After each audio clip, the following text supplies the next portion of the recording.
অভাবে অনাটনে বিপদে মুসিবতে আর হক আর বাতিলের সংঘর্ষ চলাকালীন ধৈর্য ধারণ করা, এটা হলো সবচাইতে একটা বড় কোয়ালিটি।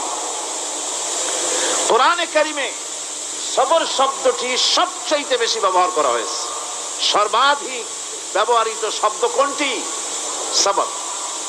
সবর আরবি একটি মৌলিক শব্দ, এমন একটি মৌলিক শব্দ যার তাৎপর্য অন্য কোনো ভাষা দিয়া সবরটা বললে যেমন বোঝানো যায়, অন্য কোনো ভাষা দিয়া এটার অর্থ করে এটার হক আদায় করা সম্ভব না। আর এই সবর কোরআনে কারিমে বিভিন্ন জায়গায় বিভিন্ন অর্থে ব্যবহার হয়েছে। যেমন সবর শব্দের অর্থ হচ্ছে অবিচলতা, বাংলায় যা বোঝানো যায়। সবর শব্দের অর্থ হচ্ছে অবিচলতা, দৃঢ়তা, সহিষ্ণুতা, মন মেজাজের সমতা, ধীরতা, স্থিরতা, কষ্ট সহিষ্ণুতা, বরদাস্ত করা। এগুলি এই সবরের এই শব্দ, এই অর্থগুলি কোরআনে কারিমের বিভিন্ন জায়গায় বিভিন্ন রকম এটাকে ব্যবহার করা হয়েছে। সবর একটি মৌলিক মানবীয় গুণ। এই গুণ যার মধ্যে আছে সে তার নৈতিকতার শীর্ষে পৌঁছে যেতে পারে। আর এই গুণটি যার মধ্যে অভাব, এই সবর যার ভিতরে নাই, সে মানুষের পর্যায়ে পড়ে না। যত অসুবিধা, যত কষ্ট, যত রকমের বিপদ মুসিবত, যত রকমের অসুবিধার সৃষ্টি হয়, তার মূলীভূত কারণ হচ্ছে ধৈর্যের অভাব, সবরের অভাব। দুনিয়ার সমস্ত নবী রাসূলগণ সবর অবলম্বন করেছেন। তারা ছিলেন সবরের মূর্ত প্রতীক। সবর কাকে বলে দুনিয়াবাসীকে তারা তা দেখিয়ে দিয়েছে। নিজ নিজ কওমের কাছ থেকে যখন কওমের কাছে নবীরা দাওয়াত দিয়েছেন, ইসলামের দ্বীনের দাওয়াত দিয়েছেন, তখনই সমাজপতিরা, রাষ্ট্রশক্তি তাদের উপরে, নবীদের উপরে ভেঙে পড়েছে, অত্যাচার করেছে। আল্লাহর পয়গম্বরেরা এই সমস্ত অত্যাচারের মোকাবেলায় চরম ধৈর্যের পরিচয় দিয়েছেন। কোরআনে কারিমে উল্লেখ করা হয়েছে অত্যাচারের মোকাবেলায় আম্বিয়ায়ে কেরাম যা বলেছেন সেটা হলো এই: ওয়ামা লানা আল্লা নাতাওয়াক্কালা আলাল্লাহি ওয়া ক্বাদ হাদানা সুবুলানা। আল্লাহ পাক বলেন, পয়গম্বররা বলেছেন আমরা আল্লাহর উপরে ভরসা করব না তো কার উপরে ভরসা করব? তিনি তো আমাদেরকে সঠিক পথ দেখিয়েছেন, সঠিক রাস্তা আমাদের দেখিয়েছেন, সুতরাং তার উপরেই তো আমরা ভরসা করব। ওয়ালানাসবিরান্না আলা মা আযাইতুমুনা ওয়া আলাল্লাহি ফালিয়াতাওয়াক্কালিল মুতাওয়াক্কিলুন। তোমরা আমাদের যে সব কষ্ট দাও, পীড়ন দাও, সেজন্য আমরা ধৈর্য অবলম্বন করব। তোমরা আমাদেরকে কষ্ট দিচ্ছ, আমরা ধৈর্য অবলম্বন করব আর ভরসা করব কেবলমাত্র তার উপরে যে আল্লাহ রাব্বুল আলামিন আমাদেরকে নবী করে পাঠিয়েছেন। সেই ভরসা করতে হলে সেই আল্লাহর উপরেই তো ভরসা করা উচিত। আমরা সেই আল্লাহর উপরে ভরসা করে আছি। তোমাদের যত খুশি আমাদের বিরুদ্ধে ষড়যন্ত্র করো, আমাদেরকে অত্যাচার করো। কোরআনে কারিমে হযরতে হুদ আলাইহিস সালামের ঘটনা আল্লাহ রাব্বুল আলামিন এভাবে এনেছেন। তামাম এলাকার মানুষ তার বিরুদ্ধে ক্ষিপ্ত হয়ে গিয়েছে। সমাজের লোক, রাষ্ট্রশক্তি হযরতে হুদ আলাইহিস সালামের উপর অত্যাচারের পাহাড় ভেঙে দিয়েছে। হযরতে হুদ আলাইহিস সালাম একা মানুষ, সমাজের রাষ্ট্রশক্তির এই দুর্বিসন্ধির ষড়যন্ত্রের চ্যালেঞ্জ তিনি গ্রহণ করলেন। আর তিনি বললেন, তিনি যেটা বললেন আল্লাহ পাক কোরআনে তা কোট করে দিলেন। দুনিয়ার সমস্ত ইসলামী আন্দোলনের কর্মীদের জন্য আল্লাহ পাক কোট করে দিলেন, সমস্ত মুমিনদের জন্য তা উল্লেখ করলেন। হুদ আলাইহিস সালাম তিনি জাতিকে বললেন, ফাকিদুনি জামিআন সুম্মা লা তুনদিরুন। তোমাদের যত ক্ষমতা আছে সমস্ত ক্ষমতা নিয়ে আমার বিরুদ্ধে তোমরা ষড়যন্ত্র করো, আর আমাকে এতটুকু অবকাশ দিও না। আমি সেই আল্লাহ রাব্বুল আলামিনের উপরে ভরসা করেছি, যার কুদরতি হাতের ভিতরে আমার জান, আর গোটা পৃথিবীর সমস্ত প্রাণীর জান যার কুদরতি হাতের মধ্যে। যার হাতের ভিতরে গোটা পৃথিবীর সমস্ত জান, সে আল্লাহর উপরে ভরসা করেছি। যা খুশি তোমরা আমার বিরুদ্ধে করতে পারো। সুবহানাল্লাহ বিহামদিহি। এটার নাম হলো ঈমান, এটার নাম সবর, এটার নাম ধৈর্য। এই ধৈর্য আসে ঈমানে কামেল হলে পরে এবং আল্লাহর উপরে পরিপূর্ণ বিশ্বাস হলে পরে। যদি কারো দিনের মধ্যে কথা বিশ্বাস থাকে যে আমার জন্য আল্লাহর পক্ষ থেকে যদি কোনো বুলেট নির্ধারণ করা থাকে, গোটা বিশ্ব যদি আমাকে পাহারা লাগায়, ওই বুলেট থেকে আমাকে বাঁচাইতে পারবে না। আর আমার জন্য যদি একটা বুলেট আল্লাহ কর্তৃক নির্ধারিত থাকে, তাহলে গোটা পৃথিবীর মানুষ চেষ্টা করেও সেই বুলেট থেকে আমাকে রক্ষা করতে পারবে না। এটার নাম হচ্ছে ঈমান। এই ঈমান যখন মানুষের মধ্যে সৃষ্টি হয়ে যায়, তখন সে বিপ্লবী শক্তিতে পরিণত হয়ে যায়। তার কাছে ভয় বলে কোনো জিনিস থাকে না, যেহেতু সে তো ভরসা করেছে এমন শক্তির কাছে যার চাইতে প্রচন্ড ক্ষমতা আকাশেও কারো নাই, জমিনেও। তিনি কে? জোরে চিল্লায় বলেন, তিনি কে? আমার বন্ধুগণ, রাসূল করিম সাল্লাল্লাহু আলাইহি ওয়াসাল্লাম হিজরতের রাতে সৌর পাহাড়ের গায়ে সৌরের কাছে যখন চলে গেছেন, ফজরের রক্ত হয়ে হয়ে আসতেছে। হযরতে আবু বকর রাদিয়াল্লাহু তাআলা আনহু বলছেন, হে আল্লাহর রাসূল, এখন আর অগ্রসর হওয়া ঠিক হবে না, বেলা উঠে গেলে ধরা পড়ে যাব। এখানে গুহা আছে, ভিতরে প্রবেশ করি। হযরতে আবু বকর রাসূলের সম্মতি পেয়ে হযরতে আবু বকর রাদিয়াল্লাহু তাআলা আনহু বলছেন, ইয়া রাসূলুল্লাহ, পাহাড়িয়া গুহা, সাপ বিচ্ছু থাকতে পারে, আমাকে অনুমতি দেন, আমি আগে ভিতরে ঢুকে সাফ করে আপনাকে ডাকি। ভিতরটা সাফ করে তিনি ডাকলেন। রাসূল করিম ভিতরে ঢুকে বলছেন, আবু বকর, পাহাড় বেয়ে বেয়ে বড্ড কষ্ট হয়েছে, একটু বসো, তোমার উরুর উপরে মাথা রেখে আমি একটু ঘুমাইয়া যাই। আল্লাহর নবী আরাম ফরমাচ্ছিলেন। সকালবেলায় কাফির বেঈমানেরা যখন আস্তে আস্তে করে গুহা মুখে পৌঁছে গেছে, পায়ের চিহ্ন এখানে শেষ, তাদের নিশ্চিত ধারণা এর ভিতরে নবীজি আছেন। বলছে, বেরিয়ে আসো। একজন বলে নাই, আর একজন বলে আছে। এভাবে তাদের মধ্যে দ্বিমত হয়ে গেল। হযরতে আবু বকর বলছেন, ইয়া রাসূলুল্লাহ, আমরা তো ধরা পড়ে গেছি, আমাদের তো আর উপায় নাই। এই গুহাটা এতই অগভীর, শুয়ে যদি হাঁটু উঁচু করা যায় উপর থেকে দেখা যায়, বসতে পরে মাথা দেখা যায়, ধরা তো পড়ে গেছি, উপায় নাই। আল্লাহর নবী তখন তার হাবিব, তার বন্ধুকে কি বললেন? বিশ্ববাসীর জন্য আল্লাহ পাক কোরআনে তা উঠায় দিলেন। নবীজি তার বন্ধুকে ডেকে বললেন, লা তাহজান ইন্নাল্লাহা মা'ানা।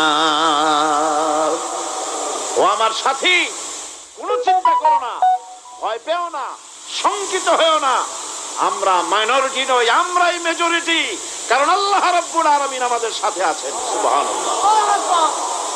এই চিন্তা, এই ধারণা যদি মানুষের মনের মধ্যে থাকে, তাহলে কখনোই তার মন দুর্বল হবে না, ঈমান দুর্বল হবে না। ভরসা করতে হবে আল্লাহর উপরে। আর বিপদ যত বড় পাহাড় সমান হয়ে আসুক, ধৈর্য অবলম্বন করতে হবে। ধৈর্য হচ্ছে মুমিনের সবচাইতে বড় গুণ। মুমিনের সবচাইতে বড় কোয়ালিটি কি? আমার বন্ধুগণ, কোরআনে কারিমে আল্লাহ রাব্বুল আলামিন গোটা বিশ্বের সমস্ত মুসলমানদের জন্য কোরআনে কারিমে আম্বিয়া আলাইহিস সালাম তাদের সবরের দৃষ্টান্তগুলি আল্লাহ নিজে তুলে ধরেছেন, আমাদের ইবরতের জন্য, আমাদের শিখাবার জন্য, আমাদের সবক দেওয়ার জন্য। কোরআনে কারিম হযরত আইয়ুব আলাইহিস সালামের সবরের ঘটনা কোরআনে কারিম তুলে ধরেছে। হযরত আইয়ুব 18টি বছর পর্যন্ত রোগের মধ্যে পড়ে আছেন।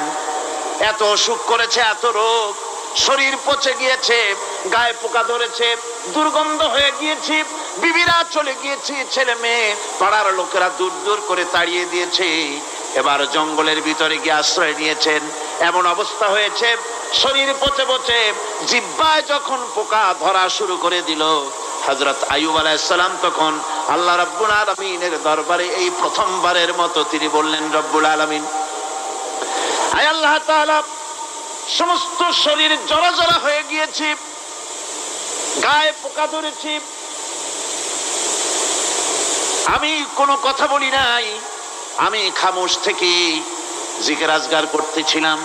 আয় আল্লাহ, এখন দেখি আমার জিহ্বায় পোকা ধরেছে, পোকা ধরা শুরু হয়েছে।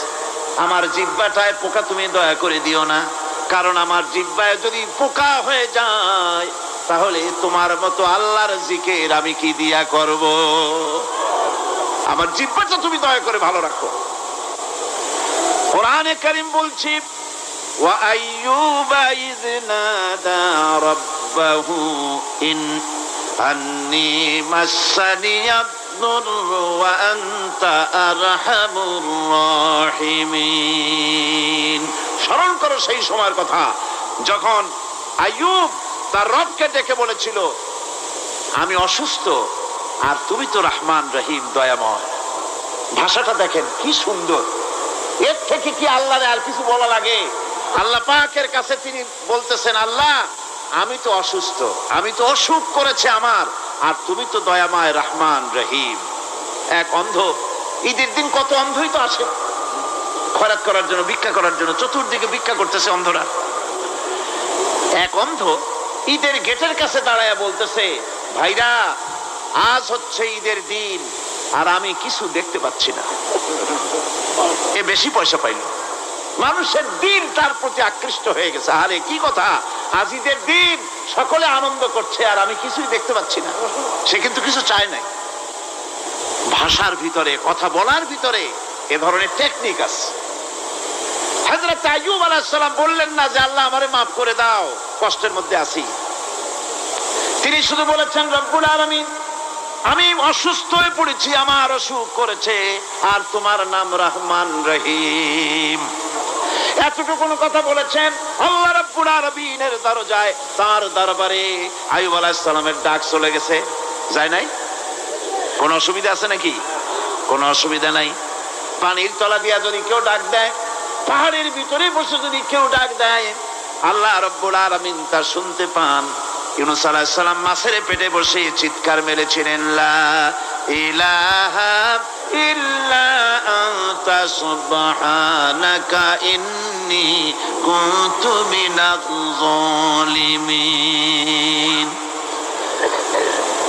তিনি বলছিলেন, আয় আল্লাহ তাআলা আমি তোমার প্রশংসা করছি, তুমি ছাড়া উপাস্য নাই, মাবুদ নাই। আমি তোমার পবিত্রতা ঘোষণা করছি, আমি তো জালিমদের অন্তর্ভুক্ত হয়ে গেছি। বাস এতটুকুন কথাই বলেছেন। আল্লাহ পাক বলছেন, ইউনূসের ডাক তো কেউ শোনে নাই, পানির মধ্যে কেউ শোনে নাই, জমিনের কেউ শোনে নাই, মহাশূন্যের কেউ শোনে নাই, কিন্তু মাছের পেটের ভেতরে থেকে, গভীর অতল দরিয়ার তলদেশ থেকে মাছের পেটের ভিতরে বসে আমার ইউনূস যে ডাক দিল, ওই ডাক আমি আরশের মালিক আমি শুনতে পেয়েছি, আর সঙ্গে সঙ্গে জবাব দিয়েছি। ফাস্তাজাবনা লাহু ওয়া নাজ্জাইনাহু মিনাল গাম্মি ওয়া কাযালিকা নুজিল মুমিনিন। ডাকের সাড়া দিলাম, বিপদ দিয়া বাঁচায় দিলাম। শুধু ইউনূসের না, আল্লাহ পাক এ জায়গায় আবার ওয়াদা করলেন, দুনিয়ার যত মুমিন বান্দা আছে তারা যদি কখনো বিপদে পড়ে যায় আর আমারে যদি ডাকে, আমি এই রকম করে বিপদ থেকে বাঁচায়া দেব। আইয়ুব আলাইহিস সালাম যখন আল্লাহ রাব্বুল আলামিনের কাছে ফরিয়াদ করলেন, আল্লাহ পাক তখন বলছেন, কোরআনে কারীম বলছে, ফাস্তাজাবনা লাহু فكشفنا ما به من ضر وآتيناه أهله ومثلهم معهم رحمة من عندنا وذكرى للعابدين। আমি আইয়ুবের দোয়া কবুল করে নিলাম, শুধু তার পরিবার বর্গই দিলাম না, বরং আরো কিছু নিয়ামত আমি তাকে দান করে দিলাম। এবং তাই জন্য যেহেতু তারা ছিল আমার অনুগত বান্দা, আমার বাধ্যগত, আমি এই জন্য রহম করেছি, সমস্ত রোগ শোক আমি মাফ করে দিয়েছি। আমাদের সামান্য একটু জ্বর হয়, যদি 2-3 দিন জ্বর হয়েছে, জ্বর ছাড়ে না, বলে যে এত ভালো ভালো কাজ করি তারপর আমার এত জ্বর হওয়া লাগে। অমুকরা এত পাপ করে, তা তো কিছুই হয় না। খালি আল্লাহ আমারই চোখে দেখলো, আমার বউর অসুখ, আমার অসুমুড়ি ছাড়ি না। ভাইরা, আপনি ঠিক পান না যে কি গুনাহ আপনি করেন। কোরআনে কারীম বলছি, وما أصابكم من مصيبة فبما كسبت أيديكم ويعفو عن كثير। যত বিপদ তোমাদের উপর আসে সব দুই হাতের কামাই করা। আর আমি তো অনেকগুলো ক্ষমা করে দেই। তোমরা যত পাপ করো, আকাম করো, সবগুলির শাস্তি যদি দুনিয়ায় দিতাম, শ্বাস করার সময় পেতে না। অসুখ হলেই অধৈর্য হয়ে যেও না, ধৈর্য ধরো। আল্লাহ পাক বলেন, শুধু আইয়ুব নয়, ওয়া ইসমাঈল ওয়া ইদরিস ওয়া যাল কিফলি কুল্লুম মিনাস সাবিরিন। এইভাবে করে ইসমাঈল, ইদ্রিস, যুলকিফল সবাই ছিল ধৈর্যশীল। জোরে বলেন সুবহানাল্লাহ। ধৈর্যের চরম পরাকাষ্ঠা ছিলেন তিনি। কোরআনে কারীম নবীদের এই কথাগুলি আমাদের শোনাচ্ছেন। হযরত ইয়াকুব আলাইহিস সালাম, কলিজার টুকরা সন্তান হযরত ইউসুফ আলাইহিস সালামের জন্য তার মনটা পাগল ছিল। এত সুন্দর করে আল্লাহ তারে বানাইছিলেন, এত তিনি ছিলেন সৌন্দর্যের পিরামিড, যারে দেখলে চোখ ফিরানো যায় না। এমন সুন্দর সুপুরুষ, যারে দেখে সেই যুগের সুন্দরী যুবতী মেয়েরা রূপের মোহে পড়ে নিজেদের আঙ্গুলগুলি কেটে ফেলে দিয়েছিল। রূপের মোহে এমন অবশ হয়ে গেছে, আঙ্গুল কেটেছে, হাত কেটেছে, টের পায় নাই। আবার ভুল বুঝবেন না, দুনিয়ার সেরা সুন্দর পুরুষ ইউসুফ আলাইহিস সালাম, তা কিন্তু রাসূলের চাইতে বেশি নয়।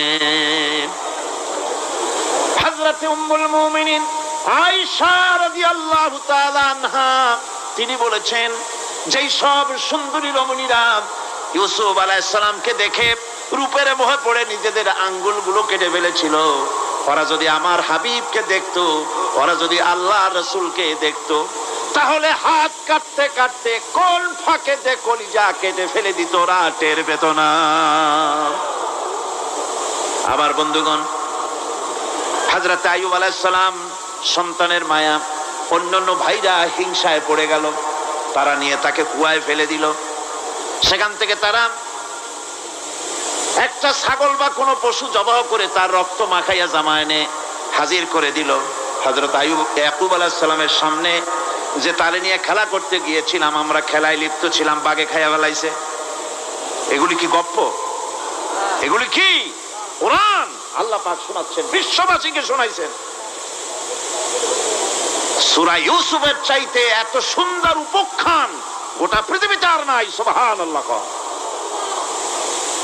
অনেকে ইউসুফ জুলাইখার কিসসা খুব মজা করে পড়ে, ফুর্তি করে, প্রেমের গল্প পড়ে। এটা কোনো প্রেমের গল্প নয়। ইউসুফ আলাইহিস সালাম, জুলাইখা ইউসুফ আলাইহিস সালামের জন্য কাঁদতে কাঁদতে চোখ কানা হয়ে গেছে। এরপর ইউসুফ আলাইহিস সালাম জুলাইখারে পাওয়ার জন্য পাগল হয়ে গেছে। নাউজুবিল্লাহ, এটা হয়নি কখনো। তিনি আল্লাহর পয়গম্বর। আর আল্লাহ কেমনে তারে বাঁচিয়েছেন? যখন জুলাইখা ঘরের ভিতরে সুন্দর করে যৌন উন্মাদনামূলক চিত্র অঙ্কিত করে ঘরের মধ্যে আটকায় দিয়েছে, তালা লাগায় দিয়েছে, আর নিজে যৌন উদ্দীপক কাপড় চোপড় পরেছে না পরার মতোই। সে যুগের সুন্দরী মেয়ে জুলাইখা, তার কুপ্রবৃত্তিকে চরিতার্থ করার জন্য আহ্বান করা হয়েছে। হযরত ইউসুফ আলাইহিস সালাম লক্ষ্য করে দেখলেন এমন জায়গা, এখান থেকে পালাবার তো পথ নাই, দরজা বন্ধ করে দিয়েছে। তিনি শুধু তখন কেবলমাত্র আল্লাহ রাব্বুল আলামিনকে ভয় করলেন। আল্লাহকে ভয় করে আল্লাহর নাম নিয়ে যখন তালাবদ্ধ দরজার দিকে দৌড় দিয়েছেন, আল্লাহ রাব্বুল আলামিন আপন কুদরতে তালাগুলি খুলে দরজা তার জন্য উন্মুক্ত করে দিলেন। ইউসুফ আলাইহিস সালামকে ফালাই দিয়ে এভাবে করে কাপড় এনে দিল তার সামনে। রক্তমাখা কাপড় পেয়ে হযরত ইয়াকুব আলাইহিস সালাম সন্তানদের মুখে কাহিনী শুনে তিনি কি বললেন? কোরআনে কারীম তা কোট করেছে। তিনি চিক দিলেন না, ফাল দিলেন না, ফিট হয়ে পড়লেন না। তিনি বললেন, কলিজার টুকরা সন্তান তার মরার খবর শুনেছেন। তিনি বললেন কি, ফাসাবরুন জামিলুন ওয়াল্লাহুল মুস্তাআনু আলা মা তাসিফুন। আমি উত্তম সবর অবলম্বন করব। তোমরা যে কাহিনী রচনা করেছো এর বেলায় আমি আল্লাহর কাছে সাহায্য চাই। আমি উত্তম সবর অবলম্বন করব। আমার ভাইয়েরা, 11 ভাই মনে করেছিল ইউসুফ আলাইহিস সালামকে মরণ কুয়ায় ফেলাই দিছি। তারা তো ঠিক পায় নাই এটা মরণ কুয়া না, এটা হচ্ছে একটা সুড়ঙ্গ, যাকে ইংরেজিতে বলে টানেল।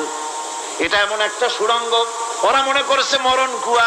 কিন্তু আল্লাহ রাব্বুল আলামিন এই কুয়াতে এমন বানালেন, ওরা একদিকে ফালাই দিল মরণ কুয়ায়, এই কুয়ার আর এক মুখ দিয়া আল্লাহ রাব্বুল আলামিন ইউসুফ আলাইহিস সালামকে নিয়ে মিশরের সিংহাসনে বসায়া দিলেন। এটা মরণ কুয়া নয়, এটা রাজ সিংহাসনে বসার সুড়ঙ্গ পথ। ইউসুফ আলাইহিস সালাম ফার্স্ট প্রেসিডেন্ট, সুবহানাল্লাহ,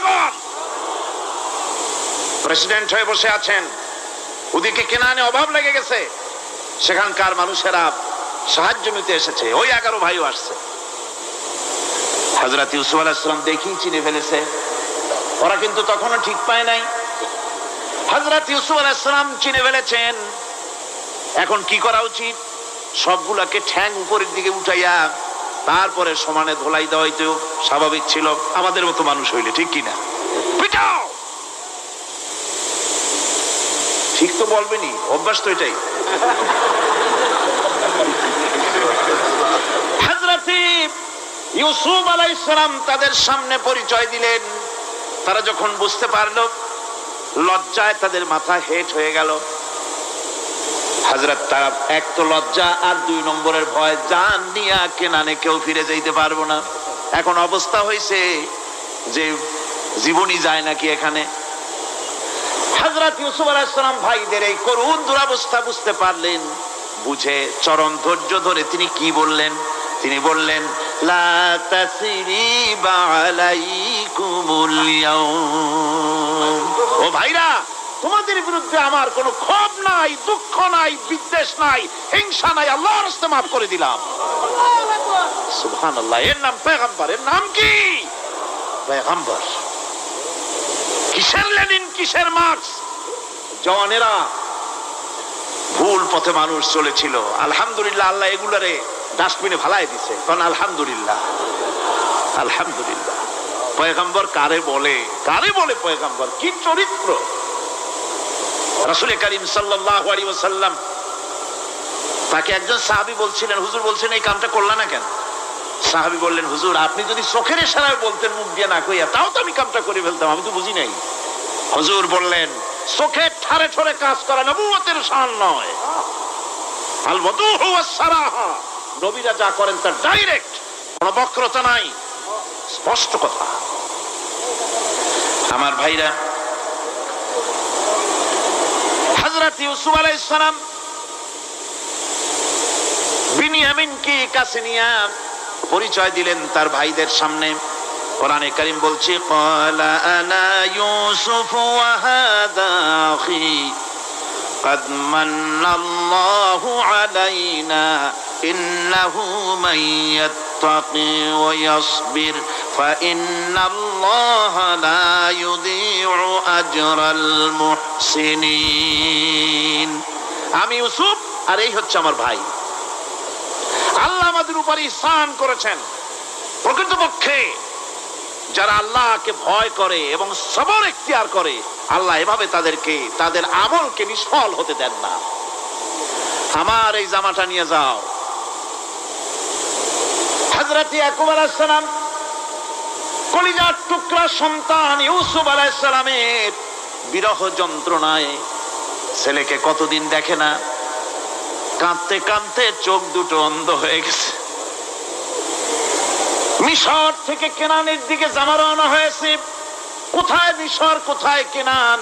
জামা যখন রওনা হয়ে গেছে, হযরত ইয়াকুব বলতেছেন, আমি যেন আমার ইউসুফের গন্ধ নাকে পেতেছি। জামা চলে এলো, চোখের উপরে রাখলেন, আল্লাহ রাব্বুল আলামিন তাকে চক্ষুষ্মান বানাইয়া দিলেন। ভাইরা আমার, পয়গম্বরেরা সবর করে গোটা দুনিয়ার মানুষের সামনে দৃষ্টান্ত সেট করেছেন সবর কারে কয়। আমার ভাইরা, হযরত ইব্রাহিম আলাইহিস সালামের কথা আল্লাহ পাক কোরআনে কারিমে বলছেন সবর কারে কয়। দেখো, শেখো সবর কারে কয়। আল্লাহ পাক বললেন, ইব্রাহিম তোমার বিবি আর তোমার নবজাতক এই সন্তানকে রেখে আসো মক্কা নগরীতে। তিনি চলে গেলেন, সেখানে ঘর নাই, বাড়ি নাই, কিচ্ছু নাই, চতুর্দিকে ধুধু বালু আর মরুভূমি। হযরতে হাজরা বলছেন, ইব্রাহিম সামান্য পানি আর খাবার দিয়া আমার সন্তান শুদ্ধ এখানে রেখে যেতেছো, আমি কি অপরাধ করেছি? কোনো জবাব নাই। দুইবার তিনবার বলার পরে হাজরা বলছেন, ইব্রাহিম গো, তবে কি আমার আল্লাহর হুকুম মতো আমারে রেখে যাচ্ছ নাকি? হযরত ইব্রাহিম আকাশের দিকে আঙ্গুল উঁচু করলেন। কথা বলবেন, বাক শক্তি বেরোচ্ছে না। 80 বছর বয়সের সময় একটা বাচ্চা আল্লাহ তারে দিছেন, আর এমন বাচ্চা পয়গম্বরের ছেলে, কি সুন্দর চেহারা, মরুভূমির উপরে ফালাই দিয়াছো, ফালাই দিয়ে রওনা হয়ে যাচ্ছেন, মুখ দিয়া কথা সরছে না, আকাশের দিকে দেখালেন। হযরত হাজরা বুঝতে পারলেন। হযরত হাজরা বলেন, ইব্রাহিম কোনো চিন্তা নাই, নিশ্চিন্ত মনে বাড়ি ফিরে যাও। আমি আমার আল্লাহর উপরে এতটা ভরসা করে আল্লাহর হুকুমে যদি আমার এখানে রেখে যেয়ে থাকো, ওই আল্লাহ পাক আমাকে আর আমার কলিজার টুকরা ইসমাইলকে পানিতে আর খাবারে মারবেন না, অবশ্যই তিনি ব্যবস্থা করবেন। ব্যবস্থা হয়ে গেল। হযরত ইসমাইল বড় হয়ে গেলেন। আল্লাহ পাক অর্ডার করলেন, জবাহ করো ছেলেকে।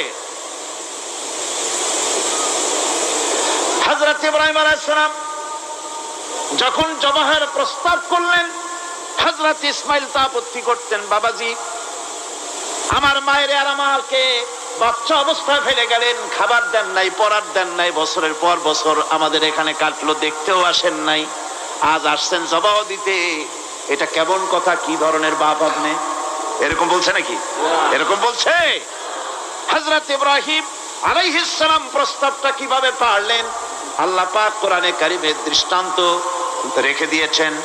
আল্লাহ পাক বলছেন, হযরত ইব্রাহিম ছেলেকে বললেন, ইয়া বুনাইয়া, ইয়া বুনাইয়া, হে আমার কলিজার টুকরা লাডলা, হে আমার কলিজার টুকরা সন্তান, ইন্নী আরা ফিল মানাম আন্নী আযবাহুক, আমি স্বপ্নে দেখছি আমি যেন তোমাকে জবাহ করতেছি, ফানজুর মাযা তারা, তোমার রায় কি বলো? আমি তো স্বপ্নে দেখছি যে আমি তোমার জবাহ করতেছি, এখন তোমার রায় কি, তোমার মত কি? হযরত ইসমাঈল আলাইহিস সালাম শুনিয়া দিলেন দৌড়, নাকি না?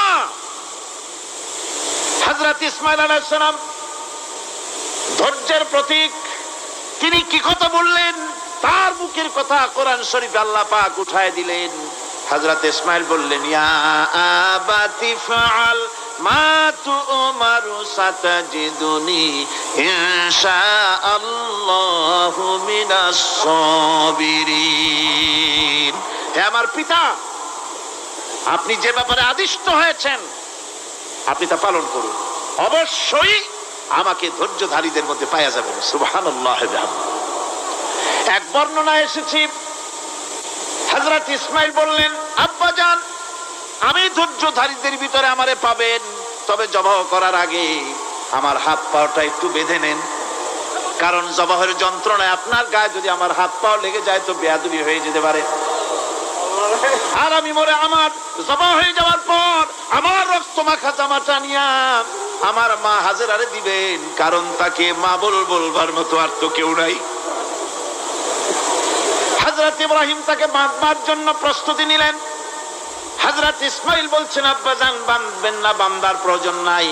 বলে, কেন? একবার বাঁধতে বললে আবার তুমি নিষেধ করছো কেন? ছেলে বলছেন, আব্বাজান বাঁধবো না এই জন্যে, হয়তো কিয়ামতেই প্রশ্ন উঠতে পারে যে আল্লাহর হুকুমে রাজি ছিল না বলে হাত পা বাঁধা জবাহ করছে, আমি এই সুযোগ দিব না, আপনি জবাহ করেন, আমি এতটুকু নড়াচড়া করব না। ধৈর্যের চরম প্রতীক। হযরতে ইসমাঈল আলাইহিস সালাম দেখাই দিয়েছেন ধৈর্য কারে কয়। আমার বন্ধুগণ, এই পৃথিবীর সবচাইতে ধৈর্যের বড় প্রতীক হতেছেন ইমামুল মুরসালিন, আশরাফুল আম্বিয়া, সাইয়্যিদুল মুরসালিন জনাবে মুহাম্মাদুর রাসূলুল্লাহ সাল্লাল্লাহু আলাইহি ওয়াসাল্লাম। আমার বন্ধুগণ, সবচাইতে বড় ধৈর্যের প্রতীক তিনি। কাউকে একটা গালি দেন নাই জীবনে, কাউকে ঠাট্টা করেন নাই, কাউকে মারেন নাই, কারো মনে দুঃখ দেন নাই। তিনি দুঃখ পেয়েছেন, তিনি কাউকে দুঃখ দেন নাই। তিনি কষ্ট পেয়েছেন, কাউকে কষ্ট দেন নাই। আমার ভাইয়েরা, তায়েফের ময়দান, আমার নিজের চোখে তায়েফে যেদিন আমি তায়েফ দেখলাম, আমি তায়েফে ঢুকেছি, জীবনে কোনোদিন যাই নাই। রমজান মুবারকে আমি সেখানে গেলাম, আমাকে বসার জন্য তারা নিয়ে যাবে। আমি বললাম আগে বসবো না, আমারে আগে নিয়ে যাও, আমার নবীকে কোন জায়গায় ওরা মেরেছিল সে জায়গাটা দেখাও। তায়েফের সেই গলিতে যখন আমি গিয়েছি, দুই দিকে পাহাড় দাঁড়ানো, তায়েফের লোক আমার সাথে ছিল, তারা বলল এই জায়গাটা প্রথম যেখানে চতুর্দিক থেকে নবীজিকে পাথর মারছিল আর আল্লাহর নবী বেহুশ হয়ে পড়ে গিয়েছিলেন। 3টা দিন না খাওয়া, হযরতে খাদিজা নাই, আবু তালিব নাই, মক্কায় জায়গা নাই পা রাখার। নবীজি 3টা দিন ঘুরলেন। নেতারা বলল তুমি যদি নবী হবে তো এতিম হলে কেন? আল্লাহ নবী বানাবার জন্য কি একটা ধনী মানুষ পায় না? তোমার মতো এতিম আর গরিবের নবী বানাইলো কেন? আল্লাহ নবী 3 দিন পর যখন দেখলেন কেউ দাওয়াত শোনে না, কেউ মানে না, কেউ গ্রহণ করে না, তখন তিনি নেতাদের অনুরোধ করলেন, ঠিক আছে দাওয়াত তো কবুল করলে না, তবে একটা কাজ করো, অন্তত আমি যে তায়েফে আসছিলাম এই খবরটা মক্কায় দিও না, ওরা আরো অত্যাচার বাড়ায় দেবে। এই কাফিরগুলি খবর তো মক্কায় পাঠালো আর সমস্ত যুবকদেরকে লেলিয়ে দিল। যুবকেরা চতুর্দিকে দাঁড়াইছে, রাসূলকে পাথর মারা শুরু করে দিল। আমি যখন রেল লাইনের থেকে হাঁটি, যখন রেল লাইন কোনো সময় দেখি, রেলের পাথরগুলি, রেল লাইনের পাথরগুলি দেখলেই আমার মাথায় যেন কেন তায়েফের কথা মনে এসে যায়। আরে মানুষের গায়ে পাথর মারলে কি অবস্থার সৃষ্টি হয়! পাথর নূরের শরীর, রহমতের শরীর, কিটে কিটে রক্ত ঝরছে। নবীজিকে জোর করে উঠায়া জবরদস্তি করে হাঁটার জন্য তারা ধাক্কা মারতেছে। আবার কিছুদিন গিয়ে নবীজি আবার বেহুশ হয়ে পড়েছেন, এইখান থেকে আবার উঠাইছে, আবার ধাক্কা মারতেছে। 3 নম্বরের আর একটা জায়গা আছে যেখানে ভাঙ্গা একটা মসজিদ। তায়েফের লোকেরা আমাকে বলল এই জায়গাটা হলো শেষ জায়গা যেখানে রাসূল করিম 3য়বারের মতো বেহুশ হয়েছিলেন, এখানেই হুজুরের রক্ত ঝরেছে বেশি। 2 রাকাত নামাজ পড়লাম, সিজদায় পড়ে আবুল কান্না কাল্লাম আল্লাহর কাছে। নবীজি যখন হুশ এসেছে, হযরতে জিবরাইল বলেন, ইয়া রাসূলুল্লাহ, আপনার এই কষ্ট দেখে ফেরেশতারা কাঁদতেছে, আপনি অনুমতি দিয়ে দেন এই 2 পাহাড়কে মিলাইয়া সমস্ত তায়েফবাসী কাফেরগুলি মাটির সাথে মিশাইয়া দেই। নবীজি বললেন, জিবরাইল, আমি যদি হুকুম করি আর আমার হুকুম মতো যদি এই কাম করো, একটা কাফেরও যদি না বাঁচে তাহলে কার মুখে পৌঁছাবো লা ইলাহা ইল্লাল্লাহু মুহাম্মাদুর রাসূলুল্লাহ। আমার ভাইরা, হুজুর সাল্লাল্লাহু আলাইহি ওয়াসাল্লাম উঠে বসলেন। এমন সময় হযরতে যায়েদ শরীরের রক্তগুলি মুছে দিতেছেন। হুজুর সাল্লাল্লাহু আলাইহি ওয়াসাল্লাম বসে 2খানা হাত উত্তোলন করলেন। নবীজির চোখ থেকে পানি গড়ায় পড়তেছে। আরে কেউ নাই, আল্লাহ ছাড়া কেউ নাই সাহায্য করার। নবীজি হাত তুলে মুনাজাত করতেছেন, চোখ দিয়া পানি পড়ে দাড়ি ভিজে পড়তেছে, গায়ে দিয়া রক্ত ঝরতেছে। নবীজি কি দোয়াটা করলেন? বদদোয়া করলেন না, গজব দিতে বললেন না। নবীজি দোয়া করলেন, রব্বুল আলামিন, এই তায়েফের লোকেরা আজকে আমার সাথে যে ব্যবহারটা করেছে, ওরা বোঝে নাই যে আমি তোমার নবী, ওরা বোঝে নাই যে আমি তোমার রাসূল, না বুঝে আমার উপরে যে অত্যাচারটা করলো, আল্লাহ তুমি এই জন্য রাগ করে এই তায়েফে তুমি গজব দিও না। আল্লাহ পাক পরবর্তী সময় হুজুরকে স্মরণ করাই দিলেন, ওয়ামা আরসালনাকা ইল্লা রাহমাতাল লিল আলামিন। ও নবী, আপনি হচ্ছেন আমার সমস্ত সৃষ্টি জগতের জন্য আপনি আমার রহমত, আমার গোটা বিশ্বের জন্য আপনার, আমার সৃষ্টি জগতের জন্য আপনি আমার করুণা। একটা লোক রাসূলের এই কষ্ট দেখে বাগান থেকে এক গ্লাস আঙ্গুরের শরবত এনে হাজির করেছে। এত কষ্টের পর 3 দিনের না খাওয়া আঙ্গুরের একটা শরবত পাইয়া হুজুর খুব খুশি হলেন। শরবত গ্লাস পান করে হুজুর বলছেন, তোমার নাম না আত্তাস? তিনি বলছেন, হ্যাঁ হুজুর, আমার নাম আত্তাস। তোমার বাড়ি না ইউনূস আলাইহিস সালামের গ্রামে? বলে, হ্যাঁ আমার বাড়ি সেই গ্রামে। তা আপনি কি করে জানলেন আমার নাম আত্তাস আর আমার বাড়ি ইউনূস আলাইহিস সালামের গ্রামে? আপনি জানলেন কি করে? হুজুর বললেন, আমি নবী, হযরত ইউনূস নবী, একজন নবীর খবর আর একজন নবীর কাছে থাকে। রাসূল করিম সাল্লাল্লাহু আলাইহি ওয়াসাল্লাম সবর ইখতিয়ার করেছিলেন, ধৈর্য অবলম্বন করেছিলেন, আর আল্লাহ পাক তাকে নির্দেশ করেছেন, সবর করো। ওয়াত্তাবি' মা ইউহা ইলাইকা ওয়াসবির হাত্তা ইয়াহকুমাল্লাহ। তুমি কেবল সেই জিনিসের অনুসরণ করো যা আমি তোমার প্রতি অবতীর্ণ করেছি। আমি আপনার উপরে যেটা অবতীর্ণ করেছি ওটার অনুসরণ করুন, আর সবর ইখতিয়ার করুন যতক্ষণ না আল্লাহর পক্ষ থেকে চূড়ান্ত ফয়সালা না আসে। ধৈর্য ধরুন, ধৈর্য ধরুন। আমার ভাইরা, কাফেরদের নির্যাতনের মোকাবেলায় আল্লাহ পাক তার হাবিবকে সান্ত্বনা দিয়েছেন। যখন কাফেররা নির্যাতন করতেছে, আরে হযরতে বেলাল নির্যাতিত, হযরতে সুমাইয়া নির্যাতিতা, হযরতে খাব্বাব, হযরতে খুবাইব, হযরতে আম্মার রিদওয়ানুল্লাহি তাআলা আলাইহিম আজমাইন, এত মার হতেছে। হযরতে ওমর হযরতে খাব্বাব রাদিয়াল্লাহু তাআলা আনহুকে খোলা গায়ে দেখে বলছিলেন, খাব্বাব রে, তোমার পিঠে এত গর্ত কেন? এত গর্তওয়ালা পিঠ তো আমি মানুষের দেখি নাই, এত চিকুন কোমরওয়ালা মানুষও তো দেখি নাই। তিনি বলেছেন, ওমর তুমি কি ভুলে গেছো? ইসলাম কবুল করার অপরাধী কাফির বেঈমানেরা আগুন জ্বালায়া আংটা আগুনের উপরে আমাকে চিৎ করে শোয়াছে। আমি যেন নড়াচড়া করতে না পারি সেজন্য আমার বুকের উপরে পাথর চাপা দিয়ে রেখেছিল।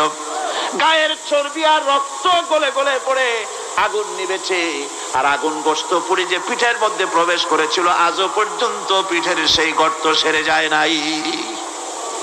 এভাবে অত্যাচার হচ্ছিল সাহাবীদের উপর।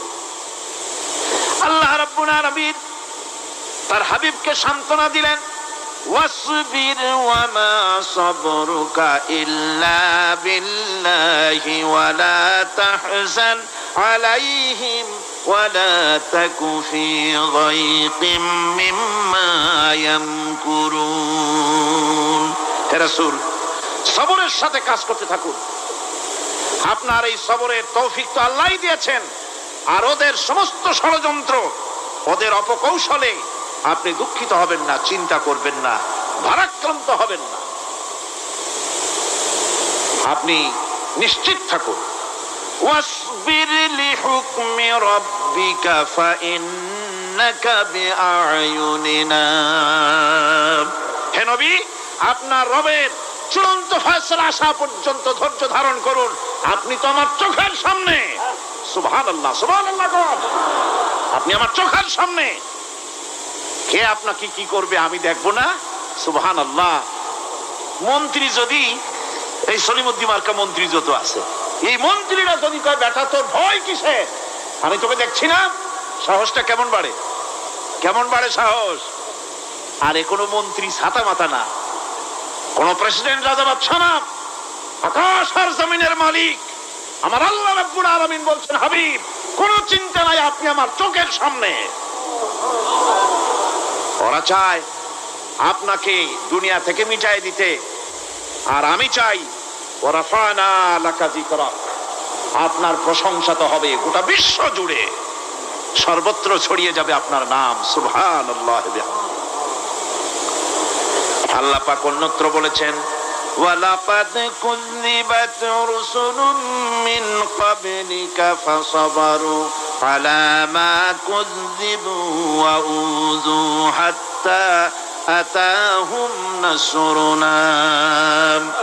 হে মুহাম্মদ সাল্লাল্লাহু আলাইহি ওয়াসাল্লাম, আপনার পূর্বে অসংখ্য নবী রাসূল এই পৃথিবীতে আসছে এবং জুলুম আর নির্যাতনের শিকার তারা হয়েছেন। অবশেষে তাদের প্রতি আল্লাহর সাহায্য এসেছে। সুতরাং আপনাকেও ধৈর্য ধারণ করতে হবে। ধৈর্য ছাড়া কোনো পথ নাই। ধৈর্য আপনাকে ধারণ করতেই হবে। আর এই ধৈর্য ধারণ করলে পরে আল্লাহর চূড়ান্ত ফয়সালা আসবে, তখন আল্লাহ পাক মেহেরবানি করবে। আমার ভাইয়েরা, এই ধৈর্য পৃথিবীর সমস্ত পয়গম্বররা ধৈর্য অবলম্বন করেছেন, কখনো অধৈর্য হন নাই। দিন কায়েমের সংগ্রামে নবী রাসূলগণ দারুণ ভাবে সবর ইখতিয়ার করেছেন। বৃদ্ধবাদীদের সকল রকমের নির্যাতন, অপকৌশল, ষড়যন্ত্র, এই সব কিছু মোকাবেলা করেছেন ধৈর্যের নীতি অবলম্বন করি। কখনো ধৈর্যচ্যুতি তাদের মধ্যে ঘটেনি, বরং আল্লাহ রাব্বুল আলামিন তাদের প্রতি সন্তুষ্ট হয়েছেন। যারা এই ধৈর্য ধরেছে তাদের উপরে সন্তুষ্ট হয়ে আল্লাহ রাব্বুল আলামিন বলেছেন, ওয়া কাআইয়্যিম মিন নাবিয়্যিন কাতালা মাআহু রিব্বিয়ুনা কাসীর। এর আগে অনেক নবী এসেছিলেন যাদের সাথে বহু আল্লাহওয়ালা লোক লড়াই করেছেন। ফামা ওয়াহানু লিমা আসাবাহুম ফি সাবিলিল্লাহি ওয়ামা যাআফু ওয়ামা ইসতাকানু। আল্লাহর পথে তাদের উপর যত বিপদ এসেছিল তারা হতাশ হয়ে পড়েন নাই, দুর্বলতা দেখাননি, বাতিলের সামনে মাথাও নত করেন। ওয়াল্লাহু ইউহিব্বুস সাবিরিন। আর আল্লাহ পাক ধৈর্যশীল যারা, তাদেরকে আল্লাহ পাক ভালোবাসেন। আমার ভাইরা, ধৈর্যের পরিচয় রাসূল করিম সাল্লাল্লাহু আলাইহি ওয়াসাল্লাম উহুদের ময়দানে যখন আক্রান্ত হয়ে গেলেন, চতুর্দিকে কাফেররা ঘিরে ধরেছে, বাঁচার কোনো পথ নাই। সাহাবায়ে কেরাম রাসূলকে পাহারা দিলেন। যারা রাসূলকে পাহারা দিতে দাঁড়ায়ছেন, জীবন দিয়া পাহারা দিতে দাঁড়ায় গেছে, রাসূলের দিকে মুখ দিয়া, পিঠটা বাইরের দিকে দিয়ে রাসূলকে পাহারা দেওয়া শুরু করেছেন। হুজুরকে পাহারা দিতে যারা দাঁড়িয়েছিলেন, কাফের কর্তৃক নিক্ষিপ্ত কি তীরগুলি এসে যখন বিঁধতেছিল, শুধু একজন সাহাবী হযরত তালহার পিঠের ভিতরে রাসূলকে হেফাজতের জন্য 80টা তীর একজনের পিঠের মধ্যে গিয়ে ঢুকেছে। এক অসতর্ক মুহূর্তে নবীজির ডান্ডা মোবারক শহীদ হয়ে গেল, শিরস্ত্রাণ ভেঙে গেল, লোহার কড়া প্রবিষ্ট হয়ে গেল কপালের ভিতরে। হুজুর মাথা ঘুরে পড়ে গেলেন। হযরতে আবু উবাইদা রাদিয়াল্লাহু তাআলা আনহু হুজুরের মস্তক মোবারককে কোলে করে নিয়ে তারপরে বহু কষ্ট করে মাথা থেকে লোহার কড়া বের করলেন। এবার ওই কড়ার ছিদ্র দিয়া রক্ত আসতেছে, মুখ দিয়া রক্ত পড়তেছে, দাড়ি ভিজে যাচ্ছে। বুখারী শরীফে এসেছে, আল্লাহর নবী দুইখানা হাত নিজের চেহারার উপরে মলে আনে টাটকা রক্ত চোখের সামনে দেখে বলছেন, আহারে, এই কওমের ফালাক কি করে হবে, এই কওমের মুক্তি কি করে হবে, এই কওমের নাজাত কি করে হবে, যে কওম তার নবীর চেহারা রক্ত দিয়ে লাল বানাইয়া দিল। নবীজি বললেন, আল্লাহুম্মা গফিরলি কওমি ফাইন্নাহুম লা ইয়ালামুন। আয় আল্লাহ পাক, আমার এই কওম বুঝতে পারে না, ওদেরকে মাফ করে দাও। খবর ছড়িয়ে গেল নবীজি শহীদ হয়ে গিয়েছেন। খবর ছড়িয়ে গেল চতুর্দিকে, মদিনায় খবর ছড়িয়ে গেল। মানুষ পাগলের মতো দৌড়ানো শুরু করে দিল। এক মেয়ে লোক দৌড়াচ্ছে উহুদের দিকে। কয়েকজন সাহাবীর সঙ্গে দেখা, তারা জিজ্ঞেস করলেন, দৌড়াও কেন মহিলা, যাও কই? কয় উহুদের দিকে যেতেছি। কয় যায় তো কোনো লাভ নাই, যেহেতু তোমার যে স্বামী এসেছিলেন জিহাদের ময়দানে তিনি তো শহীদ হয়ে গেছেন। মহিলা বলতেছে, কে শহীদ হয়েছে শুনতে চাই না, আগে বলো নবীজি কেমন আছে। আবার কিছুক্ষণ পর আর কয়েকজনের সঙ্গে দেখা, তারা বলছে, মেয়ে লোক দৌড়াও কই? যাচ্ছি উহুদের দিকে। তারা বলছেন যে কোনো লাভ নাই, তোমার যে দুইটা কলিজার টুকরা সন্তান উহুদে এসেছিল দুটোই শহীদ হয়ে গেছে। মা বলতেছে, ও সাহাবী, কে শহীদ হয়েছে শুনতে চাই না, তাড়াতাড়ি করে বলো আল্লাহর নবী মুহাম্মদুর রাসূলুল্লাহ সাল্লাল্লাহু আলাইহি ওয়াসাল্লাম কেমন আছেন।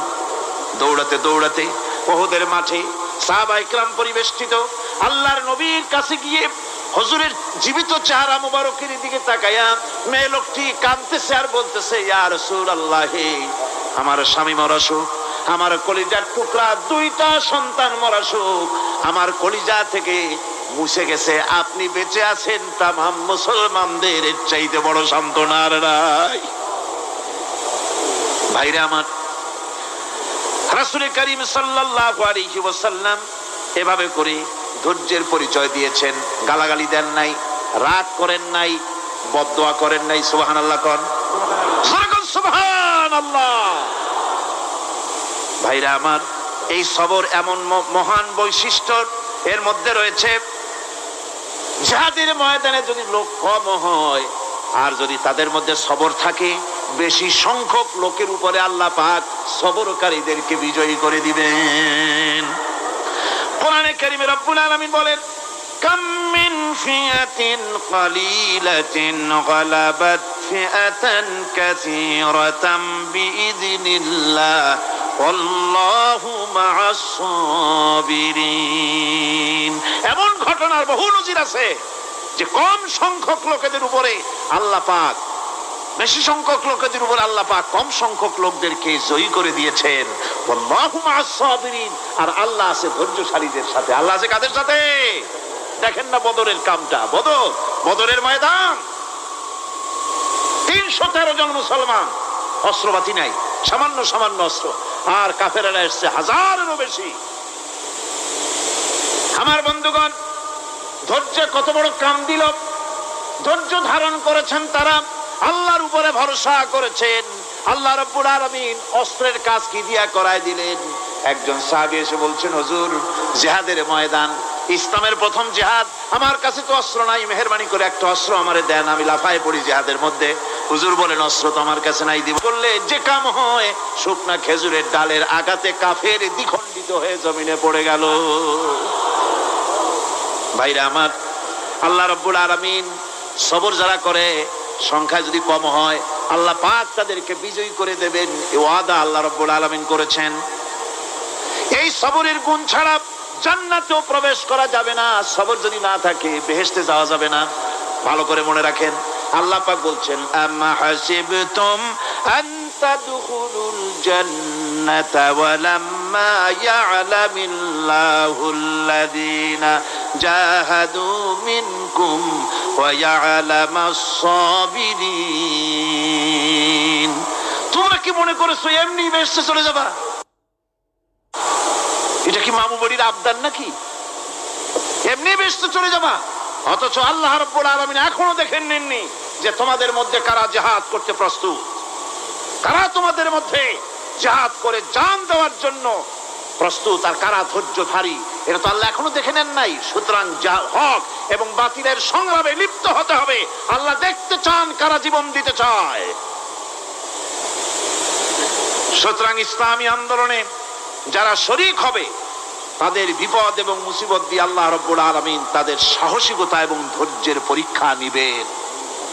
কোরআনে কারীম বলছে, ওয়ালা নাবলুয়ান্নাকুম হাত্তা না'লামাল মুজাহিদিনা মিনকুম ওয়াস-সাবিরিনা ওয়া নাবলুয়া আখবারাকুম। অবশ্যই আমি তোমাদেরকে পরীক্ষার সম্মুখীন করব, আর তোমাদের মধ্যে সত্যিকার মুজাহিদ, দৃঢ়তা অবলম্বনকারী কারা, আমি তা দেখব। এটা যেন আমি দেখে নিতে পারি, সেই জন্য আমি বিপদ এবং মুসিবতের মধ্যে তোমাদের ফেলবো। ধৈর্যধারীদের উপরে আমার রহমত অবশ্যই থাকবে। সবর এমন এক সম্পদ যা ধারণ করলে পরে আল্লাহ রাব্বুল আলামিন রাষ্ট্রীয় ক্ষমতা দান করে দেন। কোন সুবহানাল্লাহ, জোরে কোন সুবহানাল্লাহ। ধৈর্য ধারণ করলে আল্লাহ রাষ্ট্রের মতো বিরাট নিয়ামত আল্লাহ হাতে তুলে দিবেন। তার প্রমাণ কোরআন শরীফ আল্লাহ বলছেন, বনি ইসরাইলরা মিশর থেকে যখন বহিষ্কার হয়ে গেল, তাদের যখন পা রাখার কোনো জায়গা থাকলো না, বনি ইসরাইলরা মিশর থেকে যখন বহিষ্কার হয়ে গেল, এরপরে আল্লাহ পাক তারা যখন ধৈর্য অবলম্বন করলো, আল্লাহ পাক তাদের ব্যাপারে বলছেন ওয়া আওরাসনাল কওমাল্লাযীনা কানু ইউস্তাদআফুনা মাশারিকাল আরদি ওয়া মাগারিবা আল্লাতী বারাকনা ফিহা। আর তাদের স্থলে আমি নির্যাতিত লোকদেরকে প্রতিষ্ঠিত করলাম। পশ্চিম এবং উত্তরের তাদেরকে আমি পশ্চিম এবং পশ্চিম এবং পূর্বের উত্তরাধিকারী তাদেরকে বানায় দিলাম। বিরাট এলাকা তাদের হাতে আমি তুলে দিলাম। ওয়া তাম্মাত কালিমাতু রাব্বিকাল হুসনা আলা বানি ইসরাঈলা বিমা সাবারু। আর এভাবে করে আল্লাহ পাক তার কথাকে পূর্ণ করলেন বনি ইসরাইলদের উপরে সবর এখতিয়ার করার জন্য। ধৈর্য ধরার কারণে আল্লাহ পাক রাষ্ট্রের মালিক তাদের বানাই দিলেন। জোরে কোন সুবহানাল্লাহ। সবর যদি করা হয় তো যুদ্ধ যদি বাঁধে, যদি জাহাজ শুরু হয়ে যায়, আল্লাহ পাক বলেছেন ফেরেশতা দিয়ে সাহায্য করব। যদি সবর থাকে তোমাদের, সবর থাকলে আল্লাহ কি দিয়ে সাহায্য করবেন? ফেরেশতা। কোরআনে কারীম বলছে বালা ইন তাসবিরু ওয়া তাত্তাকু ওয়া ইয়াতুকুম মিন ফাওরিহিম হাদা ইউমদিদুকুম রাব্বুকুম বিখামসাতি আলাফিন মিনাল মালাইকাতি মুসাউমিন। হ্যাঁ, তোমরা যদি ধৈর্য অবলম্বন করো আর আল্লাহকে ভয় করে চলো, তাহলে এক্ষুনি আল্লাহ রাব্বুল আলামিন তোমাদের জন্য কাতারে কাতারে শৃঙ্খলাবদ্ধ ৫,০০০ ফেরেশতা দিয়ে তোমাদেরকে সাহায্য করবেন। সুবহানাল্লাহ। তোমাদেরকে ফেরেশতা দিয়ে সাহায্য করা হবে। তোমরা যদি সবর এখতিয়ার করো, তাহলে সংখ্যা যদি কম হও, বেশি সংখ্যার উপরে জয়ী করে দেব। ইয়াকুম মিনকুম ২০ সাবিরুনা ইয়াগলিবু মিআতাইন। যদি তোমাদের ভিতরে ধৈর্যশীল ২০ জন হয়, আমি ২০০ কাফেরের বিরুদ্ধে তোমাদেরকে জয়ী করে দেব। সুবহানাল্লাহ। তোমরা যদি হও ধৈর্যশীল ২০০ ২০ জন, ২০০ কাফেরের উপরে তোমরা জয়যুক্ত হয়ে যাবে। আর বিপদ আর মুসিবতে যারা ধৈর্য ধরে তাদের জন্য আল্লাহর পক্ষ থেকে সুসংবাদ। সুসংবাদ কাদের জন্য? ধৈর্যধারীদের জন্য। কোরআনে কারীম বলছে ওয়াবাশশিরিস সাবিরিনাল্লাযীনা ইযা আসাবাতহুম মুসিবাতুন ক্বালু ইন্না লিল্লাহি ওয়া ইন্না ইলাইহি রাজিউন।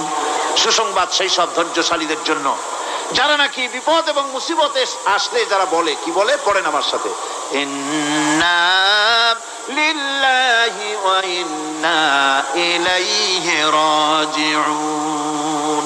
এটা শুধু আমাদের লোকেরা কেউ মরলে পড়ে, এটা শুধু মরার সময় নয়, বরং যে কোনো বিপদ আর মুসিবত এলে মুমিন বান্দা যারা, তারা কি পড়বে? ইন্না লিল্লাহি ওয়া ইন্না ইলাইহি রাজিউন।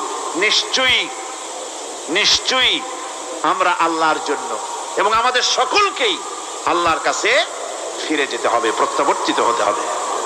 সবরকারীদের জন্য রয়েছে জান্নাতের সুউচ্চ সম্মানের জায়গা। জান্নাতে সবচেয়ে সম্মানজনক জায়গা আল্লাহ রাব্বুল আলামিন ধৈর্যশালীদেরকে দান করবেন।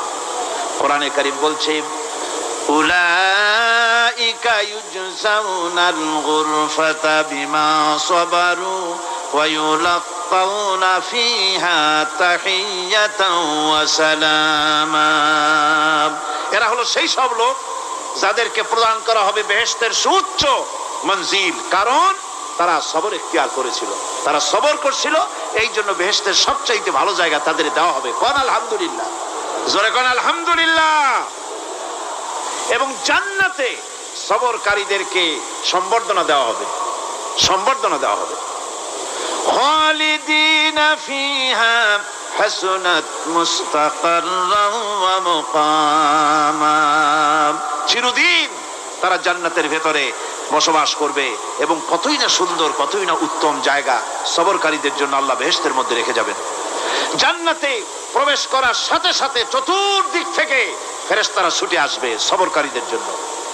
ওয়াল মালাইকাতু ইয়াদখুলুনা আলাইহিম মিন কুল্লি বাব। চতুর্দিক থেকে ফেরেশতারা তাদেরকে ইস্তেকবাল করবে, কি বলবে? সালামুন আলাইকুম বিমা সাবারতুম ফানি'মা উকবাদ-দার। তোমাদের প্রতি শান্তি বর্ষিত হোক, কারণ তোমরা পৃথিবীতে সবর অবলম্বন করেছিল।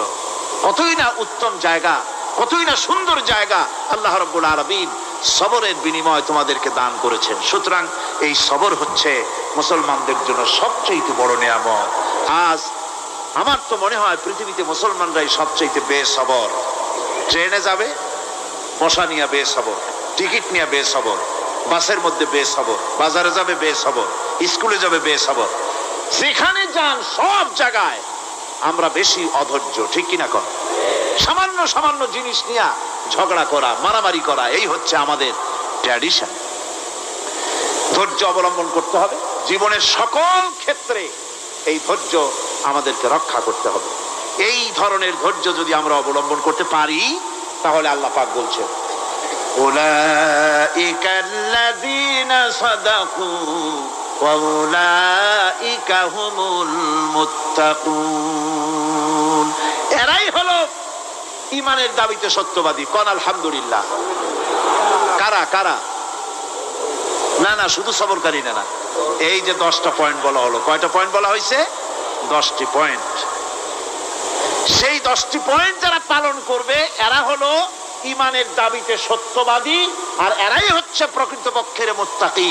আমরা মুত্তাকি বুঝি দাঁতে ছাতা, দাড়ি টাড়ি আশ্রয় না, জাব্বা জুব্বা গায়ে দিয়ে কোনো জায়গায় পড়ে থাকে, এটা বড় মুত্তাকি, খুব পরেজগার।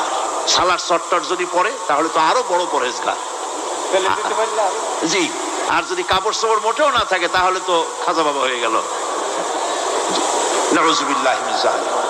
আর আল্লাহ বলছে মুত্তাকি কারে কয় শোনো, এরে কয় মুত্তাকি যাদের মধ্যে এই 10টা গুণ আছে।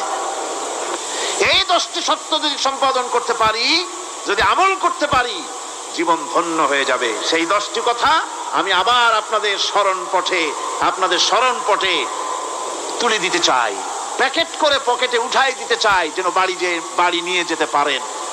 1 নম্বর হচ্ছে 10টি পয়েন্টের 1 নম্বর আল্লাহর প্রতি ঈমান।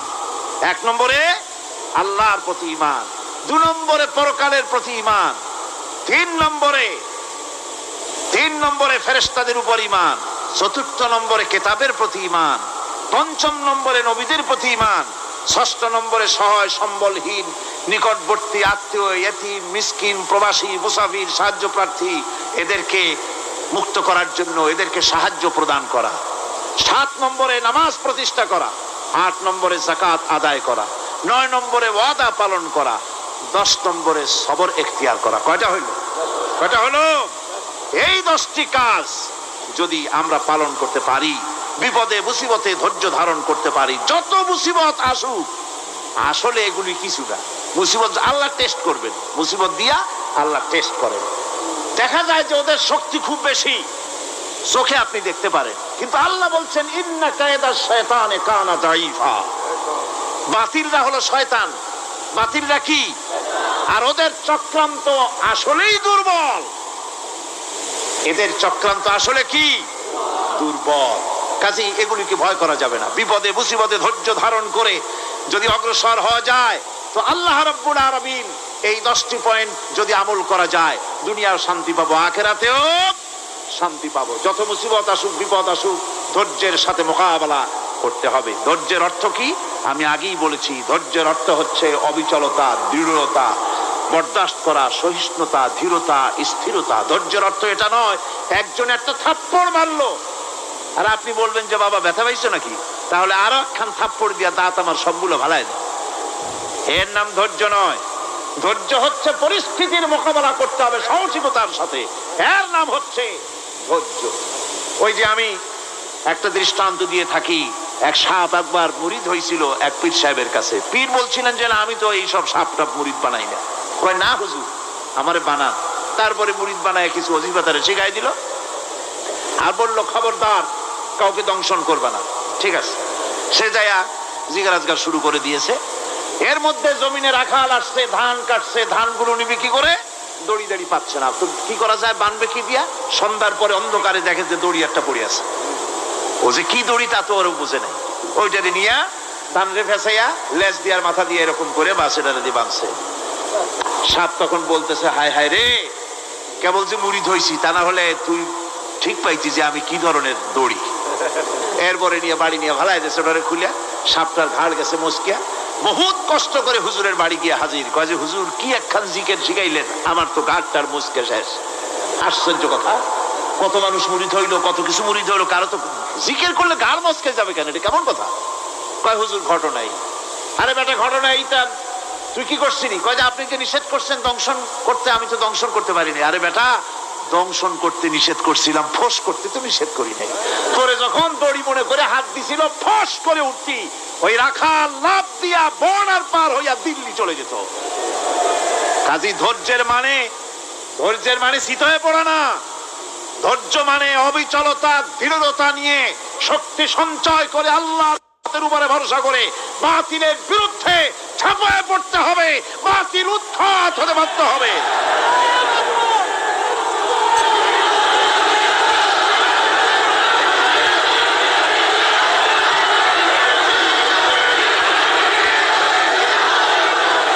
ভাইরা আমার,